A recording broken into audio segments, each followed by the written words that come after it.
Welcome back to No Chance Church podcast. Joining me today is Pastor Nathan Hedrick from the Midland Church of God. Incidentally, the Church of God that I grew up in, and I asked him specifically if we could talk about the whole situation around everybody wanting to defund police departments and things like that. Pastor Hedrick has some law enforcement background. I have about 15 minutes worth of corrections background.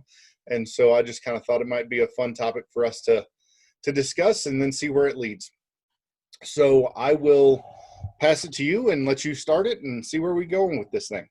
Well, thanks, Jared. Like you said, I do have some experience. I did 6 years in law enforcement in Tennessee as a deputy sheriff and a little bit of time as a reserve for a city police department. I've worked corrections and I've worked patrol. I've worked as a school resource officer. I even did some work in judicial services for a while. About the only thing that I've not done is the detective work. That was just, I didn't have the patience for all that. But, there is... Number one, let me say that I don't think anybody in their right mind thinks the Minneapolis situation was a good situation to be in. I think anybody with two brain cells to rub together all agree that that was a mixed up, messed up situation from the beginning. But now you're referring to George Floyd and the officer situation in particular, and yes. What started all this stuff? Yeah. Okay, clarifying. The catalyst that has gotten us to where we are today, mm-hmm. I don't know any police officer anywhere that agrees with how that situation was handled. I think that everybody that can condemn it has condemned it. I think people have, it's turned everyone's stomach. But the answer cannot be in defunding law enforcement. And I think part of the problem is the funding decisions are being made by people that largely have no law enforcement experience, and they have plenty to gain. You've got political appointees that as long as the person that appointed them is in charge, then they get to keep their jobs. You have politicians that as long as they can get reelected, then they keep getting money. You've got lawyers that's got money to gain from the lawsuits. And so there's not anything, none of the people that are speaking up for defunding really understand anything about the law enforcement community. No police officer puts on a gun of a morning or an evening at the start of their shift and says, you know what, I think I'm going to shoot somebody today. Nobody says that. Having been in the position where I was within about 1/10 of a second from having to shoot somebody, that's something that, and I didn't have to shoot them. Thankfully, things came back around real quick and in a hurry, but just the thought of being that close still gives me nightmares. So nobody wants that. But the answer is not in pulling money. There's one city pulling money from the budget to fund social workers to handle calls by themselves. I think that's Los Angeles. The Los Angeles mayor came out last night and said that they were going to send social workers on these calls instead of police officers. There's a big issue with that. Number one, part of the calls they're going to send social workers to by themselves are calls on inebriation or mental health calls. We saw in Atlanta how quickly an inebriation call can turn into a deadly call. Mm-hmm. In 2001, in Chattanooga, Tennessee, Officer Julie Jacks, that's close to where I grew up, close to where I started my career in law enforcement. Julie Jacks was searching for an escaped mental health patient who then attacked her, took her gun, and killed her. I mean, these situations can turn quickly in a hurry. And we have all kinds of folks that are talking about school violence right now. Denver Public Schools have said they're pulling school resource officers out of the schools. This cannot be the answer. Okay, I'm going to interrupt you for a second because Go for it. I want to touch on several of the things you talked about. Go for it. Number one, just so that everybody watching has an idea of my background, I did some corrections work in the what was deemed, it was in Wyoming, and what was called close custody, which was the highest level of custody that still gets to come out and be part of the general population. So we had the most violent offenders that were still allowed to be in a common room, and there was me and like 81 inmates, and me with pepper spray, because Right. you don't take guns in a prison, you don't take batons in a prison, because you don't take something that someone can take away from you and use against you among convicted criminals. So I understand dealing with the criminal element specifically, and then also I worked for many years in security, a lot of that being armed security in places that needed armed security. I have myself been in that spot where I've never had to draw down on anybody, but I've been that close. I've had my hand on my gun, and thankfully, like you, I didn't have to do it, but it was one of the most unnerving situations I've dealt with. And no, I don't think any of us, even in security, which is not highly respected by a lot of people, and particularly among a lot of law enforcement, but even those guys that I worked with, there were few of those guys that I think really wanted to pull the trigger. A lot of them were not, a lot of them wanted to be badge heavy and wanted to be big and bad, but most of them didn't want to get into that situation where they had to pull the trigger, because we knew that even though we were wearing a badge and contracted by a security company, that as soon as we pulled the trigger, we were most likely going to jail, regardless of what side of, what uniform we're wearing. And so if nothing else, that was a deterrent. But then, being in that situation myself, I realized I was that close to taking a human life, and would have been justified in doing it, and probably would have beat the court case in doing it. But still, just, it's something people don't understand until they're faced with it. One of the things that, and sorry to interrupt, that's all right, in the police academy, there are 3 places where you have to survive every deadly encounter. You have to be able to survive that encounter while the encounter is happening.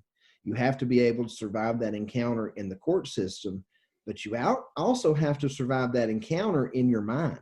Mm-hmm. And it takes so much. And like I said, my weapon was pointed at the guy. He had 2, which I told him I wasn't exactly a pastor at that point, and I told him how quickly he needed to put those down and how bad of an idea that was. And he realized that, yeah, this is a bad idea. Mm-hmm.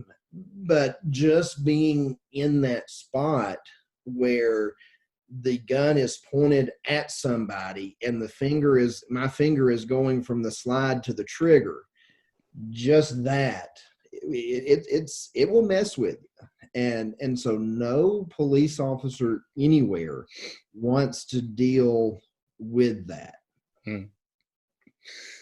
Another thing I wanted to address that you had talked about was the people who are voting on defunding police departments versus the people who are screaming about wanting it done. A lot of the people screaming about wanting it done are not people who have been in the situations that they're upset about necessarily. A lot of them, and I would say the majority of the people voting on defunding have no idea what an interaction with a police officer really is, because most of them are politicians, like you said, or are appointed by politicians and have offices that not only are higher than the standard police officer, but are directly in contact with the standard police officer. And And so if they have had to deal with that interaction, either they acted right and didn't cause a commotion, or, you know, in some cases, a police officer might have realized who he or she was dealing with and approached it a little different because, you know, this guy could affect my job. But a lot of those people have never been in a car on a traffic stop with drugs in the vehicle, or with a gun in the vehicle, or with warrants on their name, and so they haven't been in a lot of the situations that really a lot of regular people have been in. But they don't understand what they're saying. They don't understand the danger of, if the cop's not there to make that stop, then there's nobody there to catch that potential crime that may happen 20 minutes from now. Well, if you look at the situation in Atlanta over this past weekend, I've heard several individuals, several politicians, several folks that don't know they don't know. And that's the problem with a lot of things. A lot of people don't know they don't know. And I've heard these folks say, well, he was just asleep behind the wheel. Not exactly. He was drunk and asleep behind the wheel. Now, is that any reason to get shot? No, that's no reason to get shot. Let's just chill that one there. That's not a reason to get shot. But let's just say they wouldn't have gone on the call. Let's just say they would have said, hey, wake up, and he would have driven off. This man, according to I think it's WSB in Atlanta, told the officers that he was 10 miles away from where he was at a different restaurant. Had he driven off, there is a high, and DUI was kind of one of my things when I was on patrol. I did a lot of DUI interdiction. Had he driven off, there's no telling the carnage that could have happened with a drunk driver. And if you look at the body cam footage, and I am a huge advocate of body cams. I think every police officer in the United States needs to wear a body cam. It keeps everybody honest. It shows, you know, there's three sides to every story: my side, your side, and the truth. And body camera has no reason to be on anybody's side, so it's just going to have the truth for the most part. But the body cam footage shows how quickly it went from being a calm situation. I mean, they're not really cutting up and joking, but they're being cordial one to another. And in about a tenth of a second, it goes from cordial to an all-out fight. And we had one certain politician that was saying, well, they should have shot him in the leg. No clue how hard that is. Actually shoot somebody in the leg. And even if you hit the leg, the bullet is likely going to go through the leg and hit something else. Yes. So it's situations like that folks who have never been in those situations, they don't understand how quickly they can turn. Well, and they also don't understand that, number one, it's not like a movie. You're not going to shoot somebody, they're going to fly 10 feet backwards. Right. Number two, the adrenaline, that it doesn't matter how many times you're in a situation. It doesn't matter if you've been involved in 100 actual shootings and you're still on the job because they were all righteous, whatever. It doesn't matter. You're still going to have that adrenaline dump in that moment. And the whole idea of shoot them in the leg, the whole reason that police officers and correction officers and all those guys are trained to shoot center mass is because that's the hardest target to miss, because that is the biggest space and has the most things to stop a bullet as well, so that you have less opportunity for collateral damage, because there's no such thing as a clean backstop when you're out in public. Well, and you have to look at I guess the word is physiology of the human body when it comes into an adrenaline dump. You have what's called the sympathetic nervous system, and that's your fight or flight. And as soon as you have a SNS activation, the first thing that leaves you is your fine motor skills. Aiming is a fine motor skill. Very fine motor skill. That's why the majority of police officers in this country carry Glocks. There is no safety to have to take off. There is no decocker to have to deal with. It's point, pull, boom. That's and it's that way because of fine motor skills leaving. And if you've got an SNS activation and you're trying to shoot a target, you want the biggest target that you can hit, and that's center of mass.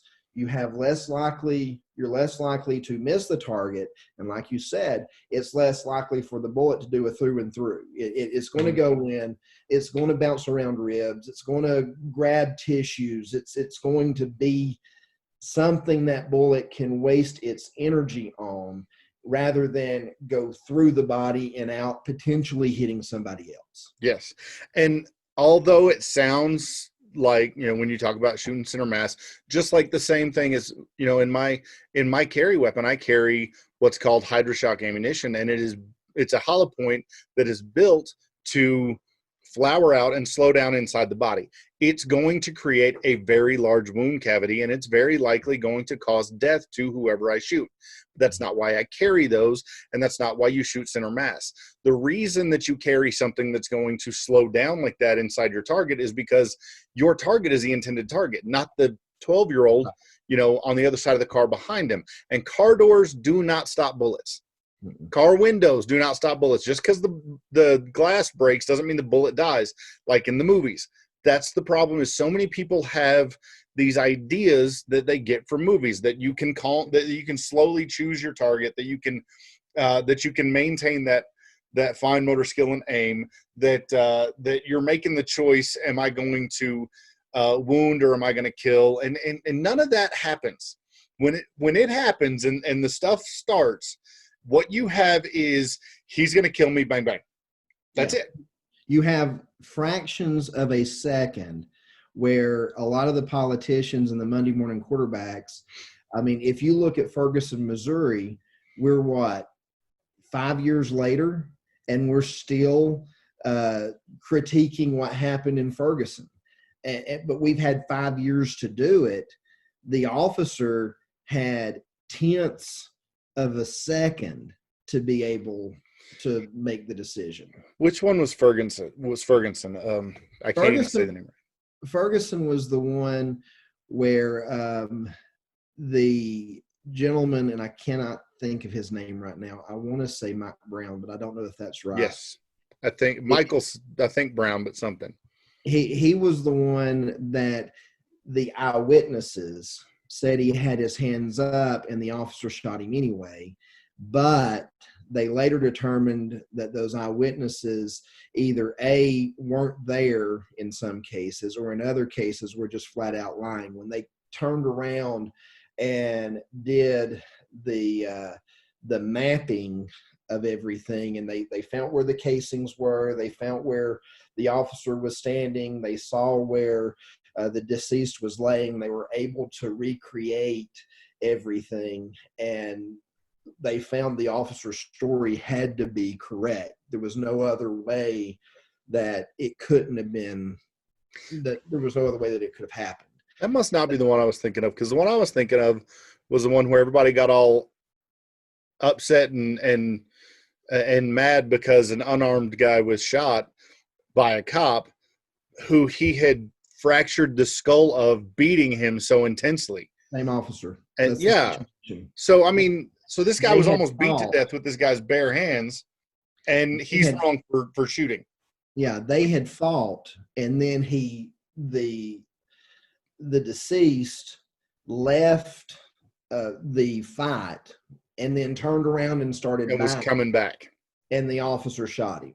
Yeah, which even the FBI said that was a good shoot. And the term good shoot, there is no such thing as a good shoot, but it was a legal shoot. Yeah, legal. Coming back around though, then you talked about, you touched on wanting to put social workers into responding to calls. And I have to assume, and I haven't looked into it, but I have to assume that one of the places that they're probably thinking about using social workers instead of police response is probably going to be in domestic calls. And here's the problem, and I can see it in your face already. Everybody who's ever had to deal with a domestic dispute knows that they are walking into the most potentially volatile powder keg of any kind of call. You can walk into a bank robbery and be less and have more idea of the level of violence. Domestic calls can be nothing, or they can be an absolute shootout the moment you walk in the door. Yeah. And I know many officers who have walked into a man beating the snot out of his wife, put the man in handcuffs, only to find the wife on his back trying to beat him down because you're taking my man to jail. Oh, yeah. I had a situation one time where, and there is a reason why they never send one officer to a domestic by themselves. If they're having to call a state trooper to come off a traffic stop to go and back up an officer, they're going to do it. And it's because they are so volatile. I had a lady that had black eye, bloody nose, busted lip. I mean, the works. And I arrest the husband, and she turns around as I'm taking him out, and she didn't hit me, nothing like that, but she looked at me and she said, "So when can I come and get him out of jail?" And that's the mentality that a lot of people don't understand. It's this person feels like they need this other person and can't live without them. And so if they let them go to jail, if they even call the police, that's one thing.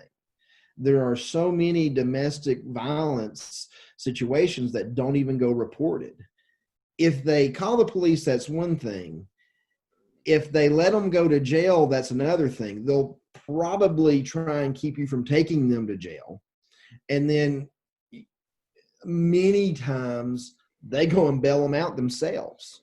And if you're going to send a social worker into that environment unarmed and untrained, then you're sending them in the most dangerous situation they can be in, that can turn so quickly. And it's not smart. You're providing a hostage. You are providing a hostage, and it's unfortunately, it's probably on the horizon of that happening. And then they're going to have to call law enforcement to say, "Hey, we need you to go in and get this guy." And they're going to be like, "We should have been there from the beginning." And unfortunately, I'm afraid that's where we're headed to in this country, where law enforcement's going to step back and say, "All right, y'all do what you want to do." I mean, for the most part, a police officer can go to a factory and make more money in a factory, or here in Midland in the oil field, than what they can as law enforcement, and not have nearly the safety risks or any of the headaches that they already have doing law enforcement. Law enforcement officers don't get into it for the money, because there is none. I mean, there's a reason why they're having to work double shifts and pick up extra stuff, moonlighting and for security agents, is because they're not paid well anyway. Now we're demoralizing them. We're taking away overtime and making it to where they can't make a living. And my fear is they're just going to say, "Bye, I'll go make some more money, and y'all can call us later and see what we can do." Yeah, look at Seattle. I mean, right now the cops walked away from that section of Seattle, said, "We're not doing it." Right, and I don't blame them. I don't either. I mean, you're asking them to go and handle a situation that you started, and they know that as soon as they're done with it, then they're going to be right under attack again for what they did because you asked them to do it. And yet we have this unrealistic idea that we don't need them. And Seattle is an absolute shining example of how well the system was working. Was it broken, or is there problems? Of course, it's a human system. Yeah. But you had this much problem, and now you have this much problem because you lost the cops. And that's the biggest thing that has allowed what's happened in Chaz, or whatever it's called now. I think they changed it to top. Yeah, I haven't looked up what that one means, but yeah. But you changed, you see immediately. I mean, and one of the first things they did was set up a policing force within their own, a Mm-hmm. very, an immediately corrupt policing force. Yeah. And Well, so, they're charging businesses in there for protection. yeah. I don't know anything that sounds more corrupt than that. I'll protect you, but you're going to have to pay me X number of dollars. That just doesn't make any sense. Mm-hmm. You know, cities that defund the police are going to be less safe. Tourism is going to decline, which means revenue is going to go down because it's less safe. And I'll be honest, there are cities that I had planned within the next 2 years to visit. I've never been to New York. I've never been to LA. I wanted to go back to Chicago. And these are some of the cities that have said, we're going to cut funding or defund. A city that I spend a lot of time in whenever I go back east is Chattanooga, Tennessee. They're talking about major cuts. I'm not going to go back to those cities because I don't feel safe going there. Mm-hmm. That's less revenue that's going to come in because people aren't going to come because they're less safe. If businesses can't sell their products, they're going to leave and go somewhere else. And then if your citizens don't have places to work, they're going to go somewhere else. And it's a major revenue issue for these cities. And then you think of things like insurance rates, your property insurance, your vehicle insurance, your health insurance. It all comes back to law enforcement. There is a reason. I think it's an ISO rating. It's what the insurance companies use to determine what the rates are, and it's directly tied to fire and law enforcement. If depending on your calls, and you can have a lot of calls, but if you've got a lot of police officers to handle those calls, and if those calls are being solved, like the burglaries are being solved, the homicides are being solved, they see a proactive police force, then those insurance rates stay low. But in cities that have high crime and low law enforcement and low response or high response times, those cities end up with not just the city government, but John and Jane Doe that have a house at 123 any street. They're going to pay more for property insurance than what somebody in a safer area would. It all comes back to all of us. So, so let's wrap this back around since we're two pastors talking. All right. And look at the biblical side of it. And the thing that I immediately think about in this is Israel in the wilderness when they're setting up how it's going to be run, and Moses' father-in-law comes to him and he says, "You're one dude. You can't handle every problem that they have. You need to assign people to, the thousands, the hundreds, the 50s, and the tens, and you need people under you to make the decisions and to make the calls." And they were talking, and they called them judges, but at the same time, that's what you're looking at. You're looking at somebody who can decide within the people, you're right, you're wrong, we need to do something, and can act. And that is essentially what I see police forces standing in that position right now as the ones over 50s and 10s and so forth. There is a scripture. I used to have it memorized. I want to say it's in Romans. I can't remember right off the exact wording, but it talks about he does not bear the sword in vain. And it's talking about soldiers, law enforcement, and how you are to respect these people and to allow them to govern, allow them to keep safety, allow them to keep anarchy from happening, allow these men and women, and the way our Bible is written, it was they use the word soldier, or they point it towards a soldier, but it's for is for all the enforcement capabilities. They don't bear the sword in vain.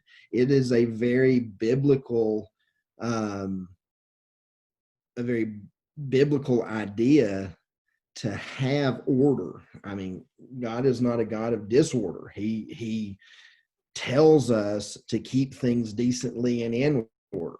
And so really the assault on law enforcement right now is an assault against the principles of order and the principles of God.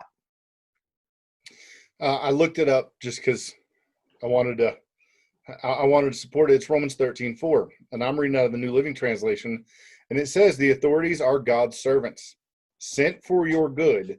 But if you are doing wrong, of course you should be afraid, for they have the power to punish you. They are God's servants, sent for the very purpose of punishing those who do what is wrong." And like you said, God is not a God of chaos. He's not a God of confusion. He is a God of right and wrong, and in that is lined out order. And to do away with that, even though not every police officer is a godly man or woman, not every leader of nations is a godly man or woman, but they are put in place by the will of God, so that his will can be carried out.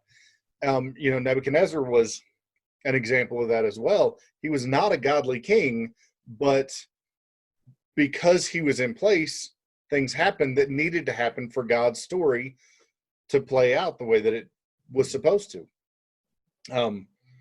And I think you're right. I think to attack an entity that does keep order is to attack the will and the desire of God for all people in having order. Because we're not meant to be afraid for our lives. And without an active police force, that's exactly what's going to happen. People are going to fear for their lives because it's going to be a lot easier to take lives. If you look just in the last month, I think the numbers that I saw were the last 3 weeks, gun sales have more than doubled. And it's because people are afraid. They want to make sure that if this line of defense is taken down, I mean, the only thing that stands between good and evil is a thin blue line. And I'm former law enforcement. I am pro good law enforcement.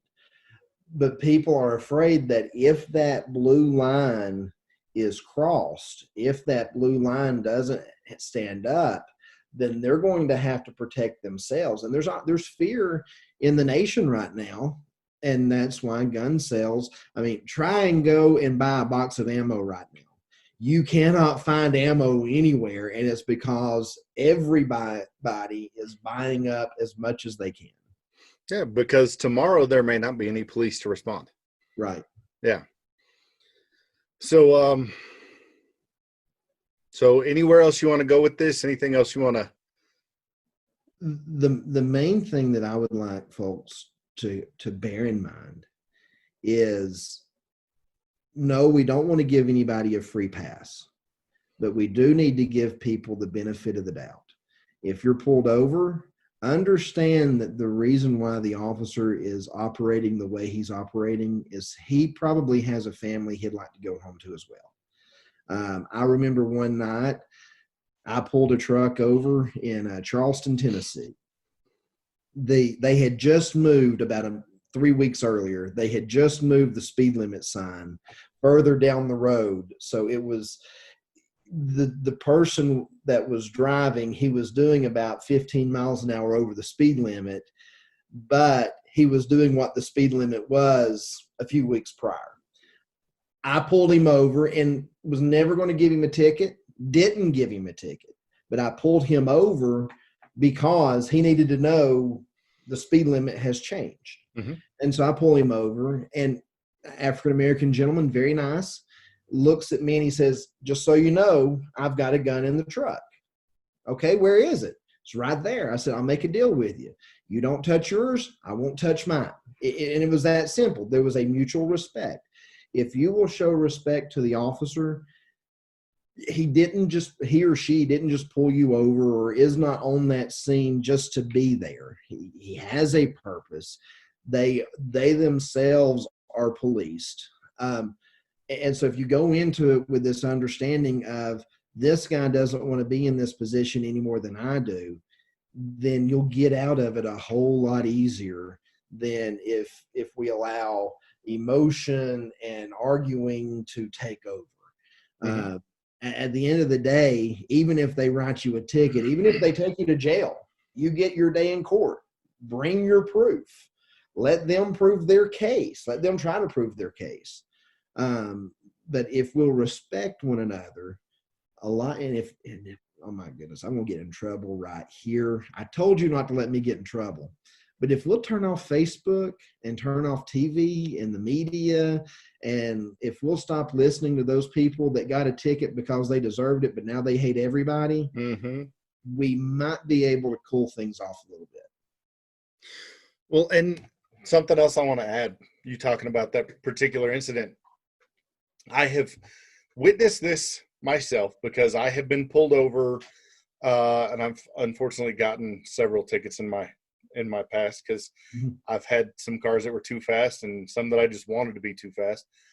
But I've also been pulled over more than once when I should have driven away with a ticket. I deserved the ticket. I told the police officer I did it. I'm wrong, and still managed to get away with a warning. But never once have I had a police officer walk up to my window where I started yelling and screaming and cussing him or treating him like he was subhuman because of what he was doing or anything like that. And I just do that because I was raised in the South. You know, I had a Southern mama taught me to say yes, sir, and no, sir, and things like that. But I have also talked to many law enforcement officers, active, retired, whatever. And one of the reoccurring themes I've found is a lot of them have told me, when I get to your car window, the first 10 seconds of our interaction determine whether you're getting a ticket or not. And in most cases, yeah. It's you who decides if you're getting a ticket or not, because it's how you react to me being there that's going to determine my attitude toward you from then on. Oh yeah. And not one of them said, within 10 seconds of me getting to your window and determining you're white. You know, it was just how you act toward me is how I act toward you. And not every police officer is like that. I've known a few that would give tickets to their grandmother. But you know, for the most part, people just forget inside that uniform is just another person, just like you are. You know, I'm sitting here in my home office. I've got a big bay window in front of me, and I'm about 35 feet, I guess, from the road. And as you're talking, I've seen several vehicles go by. I can tell you what kind of vehicle it is. I can tell you what color vehicle it is. I cannot tell you, looking through this glass and into that glass of that vehicle, what the race of the driver is. And if you listen to a police scanner, you'll hear them call out the tag number when they're pulling somebody over. They'll call out the tag number. They'll tell you the color of the vehicle, what kind of vehicle it is. They may even tell you how many people are in the vehicle. They don't generally know the race of the person in the vehicle. And at 35 feet, through a flat glass, untinted window in your house, you are probably closer with less obstruction to your vision than when you hit your siren or your lights in a police car through curved tinted glass, looking into curved tinted glass. So your vision is less obstructed now than then, and yet those cops are pulling you over because you're guilty of driving while black or whatever. You know, that's something people just, it's not as clean as what people think it is. It's not as easy to, it's not even easy to discriminate. Most times until you are within feet of the vehicle, you don't know who's in it. Yeah. And if you think about it, with me at least, when I would be running radar, I would pull parallel to the to the roadway, off the roadway a little bit. And I'm looking, the only thing at that point I'm looking at my rear view to see if there's a vehicle speeding by or in front of me. And I have my hand on a controller that is controlling which radar, front or back, that I'm going to be using. And I'm trying to get a speed locked in and make sure who it is. I didn't have time to see who was driving. I didn't have time to see how many people were in it at that point. All I had time to try and decipher was which car or which truck, based on training, is doing that speed. That was the only thing I could do. The idea that I'm getting pulled over because of anything other than the reason why I'm getting pulled over is insane. It is literally insanity. Because there's just not a feasible way. At least I was, maybe some of them are better than what I was, but I was never able to do it. And I mean, there were definitely much better officers, but I don't see anybody being able to make those determinations. Well, I appreciate it. I think we have probably about beat this one to death as much as we can. But just to kind of recap quickly, like you, I don't see how anybody in their right mind can think that defunding and definitely dismantling police forces is any kind of even possibility. You are really issuing death sentences to your constituents, the people who you want to vote for you, next election. And I want to touch on this and say, we both realize from our own separate past and our own involvement with law enforcement, we both realize, yes, profiling occurs. Yes, bad cops exist. It's a human system, and there's always going to be mistakes made, and sometimes corruption that happens. But it does not mean that all cops are bad. It does not mean that all police officers are out there for a paycheck, or because, like he said, a lot of us could, or a lot of police officers could make a lot more money in other industries. The reason they do this industry is because they have a need to care for people. Yeah. And also it is absolutely possible to support police and support all people as well. I'm not particularly fond of the Black Lives Matter as a saying, but as what most people are getting behind, and the fact that a lot of Black people do have more fear in dealing with police officers. I understand that, and that is for real, and I believe Pastor Nathan understands that. The fear is real. The fear is real. The fear shouldn't be, and I think more media and bad statistical analysis cause that, but the fear is real.